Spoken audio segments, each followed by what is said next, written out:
अस्सलाम वालेकुम my YouTube family, welcome back to सेवलॉग बाय सभी जाफरी। छोटा सा गैप लेके दोबारा मैं आपके सामने हाजिर हूँ एक ज़बरदस्त सा क्लीनिंग ब्लॉग लेकर। और आज जो मैं क्लीनिंग टिप्स एंड ट्रिक्स आपके साथ शेयर कर रही हूँ वो कर रही हूँ उन चीज़ों की जिसके बगैर किचन अधूरा है। ऑब्वियसली किचन अप्लाइंसेस के बगैर आजकल किचन बिल्कुल अधूरा है, मॉडरेट नहीं है। तो सबसे पहले जो मैं यूज़फुल अप्लाइंस की क्लीनिंग लेकर आ रही हूँ वो है माइक्रोवेव को अंदर और बाहर दोनों जगहों से बहुत अच्छी तरह सफाई करनी होती है, क्योंकि आजकल ये रोज़ाना की ज़रूरत बन गई है। तो सबसे पहले अंदर के लिए मैंने एक गिलास में पानी या एक कप में पानी और उसके अंदर मैंने सिर्फ विनेगर डाला है। अगर विनेगर ना हो तो आप इसमें लेमन का रस भी यानी लेमन जूस भी इस्तेमाल कर सकते हैं। और उसको फिर वक्त सिर्फ 1 मिनट के लिए आप इसको गो थ्रू करिएगा और फिर उसको निकाल दीजिएगा।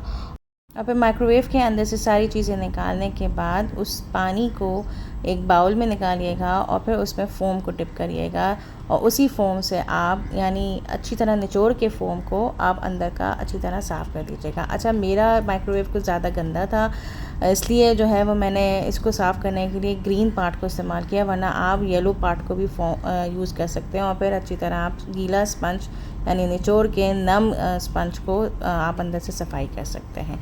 फिर आती है बारी ऊपर की। ऊपर को मैंने ऑब्वियसली जो है अंदर जैसे मैंने सिर्फ पानी और विनेगर से अच्छी तरह साफ़ किया था और इसके अलावा बिल्कुल डिटर्जेंट या कोई डिश वॉशर यूज़ नहीं किया था। तो फिर अब आती है बारी ऊपर की। ऊपर जो है ऑब्वियसली मैंने इसके लिए एक लिक्विड बनाया था, जो कि मैं आगे आपको बताऊंगी कि मैंने वो क्या लिक्विड बनाया था। अच्छा, माइक्रोवेव के ऊपर मैं कोई चीज़ें नहीं, वो जो आप जालियाँ देख रहे हैं तो वहाँ से एयर क्रॉस होना ज़रूरी है।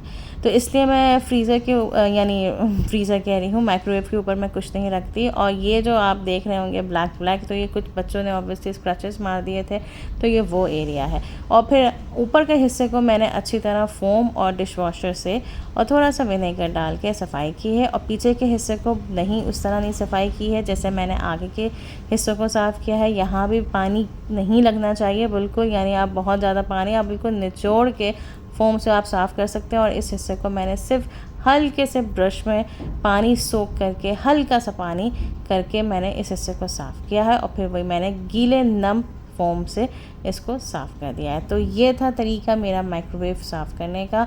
आई होप कि आपको पसंद आया होगा। और साथ ही साथ मुझे आप सबका थैंक यू करना था कि आप लोग मेरी ये क्लीनिंग वाले ब्लॉग्स पसंद कर रहे हैं। Thank you so much for that. और सब्सक्राइबर भी आ रहे हैं, उसके लिए भी थैंक यू। और जो नहीं कर रहे हैं अब तक सब्सक्राइब, क्योंकि बहुत सारे लोग ऐसे हैं जो सब्सक्राइब नहीं कर रहे, देख ज़रूर रहे हैं मेरी क्लीनिंग्स को लेकिन सब्सक्राइब नहीं कर रहे। तो भाई एक सब्सक्राइब का बटन भी दबा दें, उसको दबाने में कोई हर्ज नहीं होता। Please subscribe my channel if you watching my vlogs, if you liking my cleaning vlog, so you have to subscribe my channel too. So अब आते हैं हम अपने नेक्स्ट क्लीनिंग पे और वो मेरा अप्लाइंस है डिस्पेंसर। अच्छा, ये जो मैं अब लिक्विड आपको बता रही हूँ, ये लिक्विड मैंने यही लिक्विड वही था जो इससे मैंने ऊपर का हिस्सा यानी अपर सरफेस ऑफ माइक्रोवेव साफ़ किया था। सिंपल पानी डाल के, डिश वॉशर डाल के, विनेगर डाल के और इसको अच्छी तरह मैंने मिक्स कर दिया था।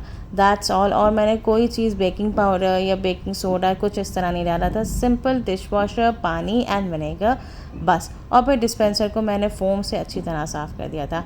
अच्छा, इसके पीछे वाले हिस्से को बिल्कुल पानी टच तक नहीं किया था, मैंने सिंपल इसको ब्रूम से साफ़ किया था। अगर ब्रूम ना हो तो छोटा वाला ब्रश अगर हो तो आप उससे साफ़ कर दीजिएगा। पीछे आप लोग को कतई ज़रूरत नहीं है कि आप पीछे पानी लगाइए। अच्छा, और ये भी ध्यान रखिएगा डिस्पेंसर हो या माइक्रोवेव हो या कोई भी किचन अप्लाइंस हो तो उसका सॉकेट निकाल के साफ़ करिएगा। ये ना हो कि आप सॉकेट को लगा के सफाई कर लें, ऑब्वियसली इतना कोई बेवकूफ़ नहीं होगा।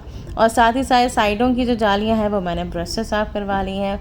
डिस्पेंसर की ये वाली चीज़ जो होती है, वाटर ट्रे जो होती है, ये बेइंतहा गंदी होती है क्योंकि इसमें रोज़ पानी जमा होता है और जब पानी जमा होता है तो इस तरह ये ग्रीसी हो जाता है। तो इसके लिए मैंने क्या किया, इसमें मैंने बहुत अच्छी तरह इसको वॉश किया। सबसे पहले मैंने इसको विनेगर डाल दिया और विनेगर डालने के बाद मैंने डिश वॉशर डाल दिया और फिर इसको पानी से फिल कर दिया और कुछ देर के लिए रहने दिया। मैंने इसको फ़ौरन साफ़ नहीं किया, कुछ देर के लिए भर के मैंने रहने दिया, अप्रॉक्स 5 मिनट्स। और 5 मिनट्स के बाद मैंने इसको अच्छी तरह वॉश करके फिर मैंने लगाया था। अच्छा, मज़े की बात है, जब से डिस्पेंसर मेरे घर आया था तो ऑब्वियसली मैं सिर्फ यूज़ कर रही थी, मैंने कभी भी इसका अंदर का स्मॉल फ्रिज नहीं खोला था। यानी आप ये देख लें डिस्पेंसर के नीचे हर किसी का फ्रिज होता है और ये मैंने नहीं खोला था। तो जब मैंने ये खोला तो ये भी बेइंतहा गंदा हो रहा था, इसकी जो रबर्स हैं वो काफ़ी गंदी हो रही थी। तो मैंने उसको ब्रश से साफ़ करवाया और अंदर भी अच्छी तरह उसी लिक्विड से, जो मैंने पहले लिक्विड बनाया था उसी लिक्विड से सफाई की। और फिर आप आराम से गीला स्पंज लेके या गीला फोम जो मेरे पास है उससे सफाई मैंने कर दी थी। और ये देखें अच्छी तरह वॉश हो गई, ये कितना साफ़ सुथरा हो गया और ये मैंने लगा दिया। अच्छा, मेरे डिस्पेंसर में थोड़ी सी गड़बड़ है कि इसका एक साइड का प्लग जो है वो ख़राब हो गया। तो बहरहाल ये हो गई मेरे सेकेंड अप्लायंस की क्लीनिंग, जो कि बहुत अच्छी तरह हो गई थी।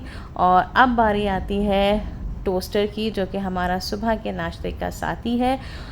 हमारे यहाँ ज़्यादातर टोस्ट करके ही खाए जाते हैं, चाहे वो हम ऑमलेट के साथ खाएं या बटर के साथ खाएं या जैम के साथ खाएं। और इसकी जो सबसे ज़्यादा जो गंदी चीज़ होती है वो होती है क्रम्स की ट्रे जो होती है वो होती है। तो उसके लिए मैंने क्या किया, एक बकेट लिया, बकेट के अंदर मैंने विनेगर डाला, मैंने विनेगर के अंदर मैंने सोडा डाला और साथ साथ मैंने डिश वॉशर डाला। डिश वॉशिंग डालने के बाद इसको अच्छी तरह मैंने मिक्स किया और फिर उस ट्रे को, यानी क्रम ट्रे को मैंने इसके अंदर डाल दिया। इसको भी मैंने अप्रॉक्स 5 to 10 मिनट्स के लिए मैंने डाल दिया, क्योंकि इसके बहुत ज़िद्दी जगहें थी जो नहीं मिट सकती थी, जो धोने से भी नहीं मिट सकती थी। और फिर उसको अच्छी तरीके से इस मशीन को मैंने अंदर से झड़का कि जितने भी क्रम्स होते हैं टोस्ट के वो निकल जाएं। अच्छा, ये मैं आपको बता दूं कि ये टोस्टर मेरा काफ़ी पुराना है, अप्रॉक्स 10 to 12 ईयर्स पुराना है। और अंदर की सफाई के लिए मैंने क्या किया, एक नॉर्मल सी बड़ी टूथपिक ली और इसका ये वाला एरिया को नीचे करके फिर मैंने अंदर की सफाई करने की कोशिश की। तो सूखे से नहीं हो रहा था, तो मैंने सोचा कि हल्का सा डिप करके हल्का सा सोक कर लूँ, इसको गीला कर लूँ, तो उससे काफ़ी हो गई थी सफाई। लेकिन साथ साथ टिश्यू भी जा रहा था, क्योंकि मैं कपड़ा नहीं लेके अंदर जा सकती थी, क्योंकि कपड़ा काफ़ी मोटा था तो वो मैं अंदर नहीं लेके जा सकती थी। इसलिए मैंने टिश्यू से साफ़ करने की कोशिश की। थोड़ा बहुत साफ़ हुआ, बट थोड़ा बहुत हुआ, बहुत अच्छी तरह साफ़ अंदर का नहीं हुआ, लेकिन जितना मैं चाह रही थी उतना साफ़ हो गया था।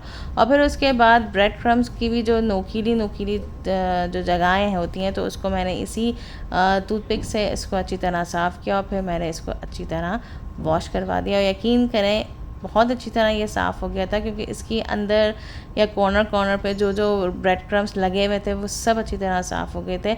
हाँ, एक दो काले काले ये स्पॉट्स थे, ऑब्वियसली ये काफ़ी पुराना था तो इसलिए था। और फिर मैंने हल्का सा जो ब्रश होता है, जो ग्रीसिंग करने के लिए ब्रश होता है, उस ब्रश से मैंने अंदर की थोड़ी बहुत सफाई की, क्योंकि अंदर जो है वो ब्रेड क्रम्स हैं तो, लेकिन बहुत जम गए हैं। तो उनको हल्के हल्के ब्रश से साफ़ करके फिर मैंने उलट के मैंने सफाई करने की कोशिश की, तो तकरीबन 50% साफ़ हो गया था। फिर उसके बाद एक और मैंने लिक्विड बनाया, वही वाला लिक्विड, उसके अंदर मैंने डिश वॉशर और विनेगर डाला और फिर बाहर का जो है मैंने इस तरह साफ़ कर लिया था। और ऊपर के हिस्से में भी पानी नहीं लगाया था, ऊपर मैंने सिर्फ और सिर्फ ब्रश से सफाई की थी, दैट्स ऑल। ये हल्का सा ब्रश मैंने नम कर दिया था और ऊपर का जो स्टील का हिस्सा है उसको ब्रश से साफ़ कर दिया था। इसके प्लग को जो है मैंने स्पंज लेके, यानी नम स्पंज, आप ये ना समझिए कि बहुत गीला लेकर, सिर्फ नम स्पंज लेके मैंने इसके तार को भी साफ़ कर दिया था। तो क्योंकि ये काफ़ी यूज़ होता है और ये काफ़ी गंदा हुआ था, मेसी हुआ था, तो इसको साफ़ करना बहुत ज़रूरी था मेरा। तो मैंने कहा क्यों ना मैं आप लोगों के साथ शेयर करूं। और ये देखें, ये हो गया मेरा साफ़ सुथरा टोस्टर। अब आती है बारी हमारी सैंडविच मेकर की। ऑब्वियसली सैंडविच मेकर भी एक ऐसी चीज़ है जो हमारे ब्रेकफास्ट और सैंडविच जो खाना चाहते हैं सैंडविच मेकर में, तो वो होती है। तो उसकी वजह से ये बहुत अंदर से भी गंदा होता है और बाहर से भी बहुत ग्रीसी होता है। तो अंदर बाहर से पहले तो मैंने टिश्यू से इसको अच्छी तरह साफ़ कर लिया था, सूखा सा ड्राई साफ़ कर लिया था। और फिर अंदर जैसे कि आपको मालूम है काफ़ी ग्रीसी होता है, तो मैंने इसके अंदर थोड़ा पानी डाल के और थोड़ा डिश वॉशर डाल के और विनेगर डाल के मैंने फिर इसको कर दिया था बंद। और सिर्फ 10 सेकंड्स के लिए मैंने इसको ऑन किया था। इसका सॉकेट मैंने लगाया और सिर्फ 10 सेकंड के लिए मैंने ऑन किया, ताकि पानी के अंदर बबल जाएं और जितनी भी ग्रीस ऊपर नीचे या साइडों में जितनी भी ग्रीस हो ये ख़त्म हो जाए। लेकिन मुझसे क्या गलती हो गई, मैं लगा के थोड़ी देर के लिए भूल गई और ये काफ़ी गर्म हो गया और इतना गर्म हो गया कि इसमें से भाप लगने लगी। लेकिन ये ख़राब नहीं हुआ था, मैंने चेक कर लिया था। हुआ ये था कि पानी एवेपरेट हो चुका था सारा का सारा। तो उसी पानी में यानी ऑब्वियसली वो इतना सॉगी सॉगी हो गया था, तो मैंने सिर्फ नम फोम लेकर फिर मैंने अंदर से सब अच्छी तरह सफाई कर दी थी और यकीन कीजिए सारी की सारी ग्रीसीनेस जो है वो साफ़ हो गया था, क्योंकि अंदर मैंने कोई लिक्विड या कोई फ़ोम यूज़ नहीं किया था कि साबुन वाला फ़ोम मैंने कोई यूज़ नहीं किया था। सिर्फ पानी यानी उसी पानी से मैंने अच्छी तरह उसको साफ़ कर दिया था। और फिर आई थी ऊपर की बारी। हाँ, ऊपर जो है वो मैंने खुश्क फ़ोम यानी काफ़ी निचोड़ के फ़ोम को मैंने सफाई कर दी थी और फिर मैंने नम फ़ोम से इसको इस तरह साफ़ कर दिया था और इस तरीके से मेरा सैंडविच मेकर भी साफ़ सुथरा हो गया। और जो जो इसके कॉर्नर्स थे, जिस तरह के ये सामने के ये जैसे इसका नाम है फ़िलिप्स, तो इस पर काफ़ी ब्लैक स्पॉट्स थे, तो इसको भी मैंने टूथपिक से इसको अच्छी तरह साफ़ कर लिया था। तो इस तरीके से मेरा सैंडविच मेकर भी तैयार हो गया था। तैयार नहीं यानी क्लीन हो गया था, साफ़ सुथरा। यकीन करें इतनी खुशी मिलती है कि जब आप अपनी सारी चीज़ों को इस तरह साफ़ करके रखते हैं तो बहुत सुकून मिलता है। तो आई होप कि आपको मेरा ये वाला व्लॉग पसंद आया होगा, इसकी टिप्स एंड ट्रिक्स पसंद आई होंगी। सो आप कैसे करते हैं वो भी ज़रूर मेरे साथ कमेंट बॉक्स में शेयर करिएगा।